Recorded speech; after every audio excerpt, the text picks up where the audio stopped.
Look, if you're planning to sell your home across Little Rock or across Arkansas in general, you need to hear this. Most sellers make these five same mistakes that cost them thousands of dollars sitting on the market and ultimately a big headache. Today, I'm going to be breaking down those exact mistakes that you need to avoid, even if you're selling for the first time. So let's jump right into it. What's going on, guys? It's Cody with EXP, and in today's video, I'm going to be showing you those 5 rookie mistakes that you need to avoid. Without further ado, be sure to subscribe, be sure to follow all of my social medias, my Facebook, Instagram, and TikTok. I post daily realtor vlogs of me trying to make multi-six figures a month as a 20-year-old realtor, and also giving value too. And on top of that, if you need a realtor who's going to make sure you're to not make these mistakes, when if you're a first-time seller or if you're a seller who might end up making these mistakes, be sure to contact me down in the description below. Let's waste no time.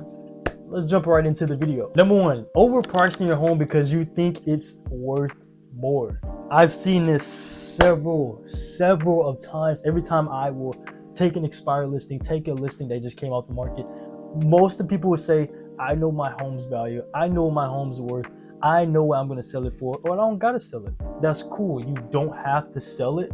But at the end of the day, the market is going to tell you otherwise. Yeah, you may have done some things to the property. Yeah, that may add some value, but that only adds to a certain amount. You're not going to be getting an extra, $200,000 to your property. Of course, you may, like I said, have done some things, but ultimately, if the market value is set at this, and obviously sometimes the market value could be lying, but overall, the point of this is some sellers may be thinking they're going over their head about what their property is worth, especially if they're trying to sell it fast. Because I can't tell you how many times I've heard sellers say, well, Cody, my neighbor sold for $350 and I'm going to be selling mine for $375 or $370. Because the market doesn't care how much your house is worth, it's how much buyers are willing to pay. So number 1 is pricing strategies. You need an agent who's going to give you a price strategy and give you a timeline, who's going to actually give you a timeline of when offers is going to come in and when you should expect the offer. And on top of that, strategically targeting the market. Mistake number 2 is I see a lot of listing agents do that don't do to sellers is skipping the pre-listing prep. I get it. You want to get your home sold ASAP. You just listed your home on the market. Now you're getting feedback from all these buyers that are saying your house wasn't really ready. Your house is dirty. It's not presentable. Some agents skip the pre-listing prep, and most of the time it is really new agents because sometimes they'll get a listing, they don't know what to do. But strategically, the pre-listing prep is basically simple: cleaning the property, fixing everything you need to do, and ultimately getting the property ready to actually sell. Like, it'd be sometimes I actually waited, like the listing I just put on the market literally about a couple days, like last Sunday, I literally waited almost 2.5 months until that property went on the market because my seller actually invested herself to make sure the property was in great condition and actually was ready and sellable and actually was ready to be on the market. So it actually takes some time like that. Some sellers may need a month, some sellers may need 2 months, but as long as they know as the property is going to look good at the end of that, and they know that they're actually spending their time worthy and actually prepping the property, ultimately your chances are higher on getting an offer. Because let's think about it. Nobody wants old carpets. Nobody wants old stuff from what you've been living with. Nobody wants to sell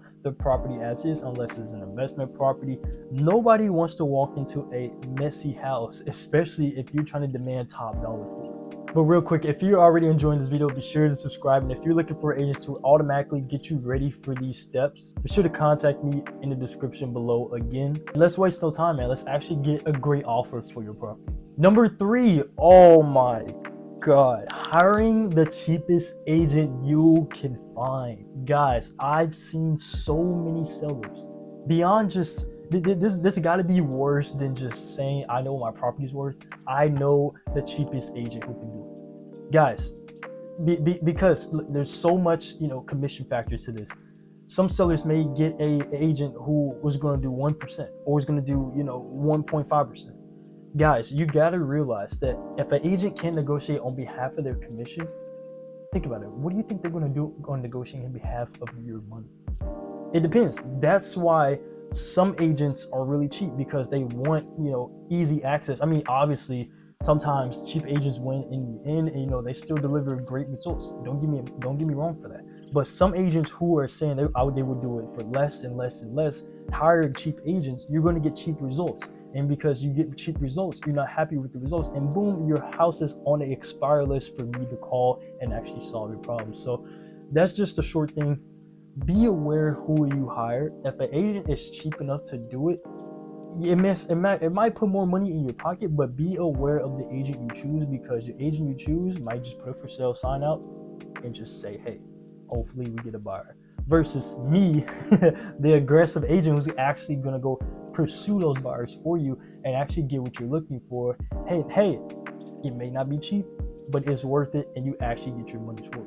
Number 4, which is a big one to me, poor online presentation. Guys, I mentioned in every video, your online image matters. It really matters. If your online image doesn't matter, then there's going to be a lot of money that you're going to be letting sit on the table. I tell my sellers this all the time, doing property tours, doing photography, doing everything that we can to make our online image stand out, because not only I do my clients great photos, great property tours, is what lure in people from online social media platforms, Facebook, Instagram, and TikTok. Guys, we are living in 2025. This is a social media age, and most of everybody, believe it or not, for the people who are in the back who are not actually leveraging social media, people are online, and you need to realize this, because most of the time, most of the houses that you see that are for sale are online, right? They're on Facebook, right? They're on Instagram, right? They're on TikTok. So this is what I mean by you need an agent who's going to actually give you that online image that you're looking for. High quality property tours, not just somebody just walking around and they're walking around with a phone with no effort. You need a high quality property tour, high quality photos, and ultimately a great online image to bring in a lot of traction. Lastly, mistake number 5 that I've seen brand new sellers always make is being emotionally attached to negotiating or getting an offer. This is going to be mainly strict to negotiating, because I've recently dealt with a seller who was just it was just a bunch of a headache stuff, and it was just so emotionally tied that sometimes he would just get frustrated over the smallest changes from what the buyer was requesting, and ultimately what he's requesting, and ultimately it was a headache for him. And ultimately I was there to make sure that everything made sense for him, what the buyer was doing, and ultimately making sure that the deal was closed. So not only you need an agent who's going to coach you through this, but if you're a seller and you get very emotionally tied to a negotiation before you accept an offer, I would like to say, do not put your entire emotions on the negotiation, because you can still go under contract and that deal can still fall through. No matter how much negotiating, the buyer can lose funds. Something that can happen to the inspection report that the buyer doesn't like, that they want to back out.